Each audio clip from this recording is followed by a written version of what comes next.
এরকম দেওয়া হয় যে Ram does it, WH question দিয়ে বলা হলো যে হু দিয়ে প্রশ্ন করো। হ্যাঁ, তাহলে বাক্যটা হবে এরকম, হু ডাজ ইট, বাক্যে যদি কি দেবো, জিজ্ঞাসা চিহ্ন দেবো। তাহলে এই হুটা কাকে রিপ্লেস করলো? নাউনকে রিপ্লেস করেছে। তাহলে নাউনকে রিপ্লেস করেছে বলে প্রোনাউন, এবং প্রশ্ন করেছে বলে ইন্টারোগেটিভ প্রোনাউন। এবার যদি তোমাকে বলা হয় যে হোয়াট দিয়ে প্রশ্ন করো, তাহলে কি করবে?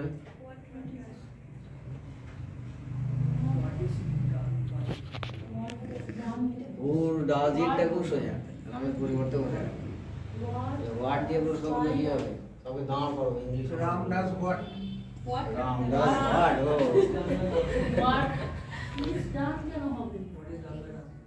ও ভয়েস চেঞ্জ হয়ে গেল। ভয়েস চেঞ্জ হয়ে এই বলো এটা কি হবে? What does Ram what does? do? হ্যাঁ, হোয়াট ডাজ রাম ডু।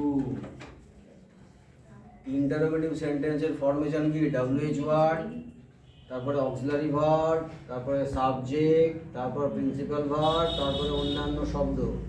তবে ডাব্লিউএইচ ওয়ার্ডটা হোয়াট, অক্সিলারি ভার্ব, মূল ভার্বটা কি? ডাজ। এই ডাজ হচ্ছে একটা অ্যাকশন ভার্ব। ডাজকে ভাঙলে কি পাওয়া যায়? Does plus do. ডাজটা অক্সিলারি আর ডুটা প্রিন্সিপাল। যে কোনো অ্যাকশন ভার্বের মধ্যে ডু ভার্ব অক্সিলারি হিসেবে থাকে, এবং সেই ডুটা ভেঙে কোন ফর্মে আসবে সেটা নির্ভর করছে মূল ভার্বটা কোন ফর্মে আছে তার উপর। ঠিক আছে, এটা ডাজ না থেকে যদি থাকতো ডিড,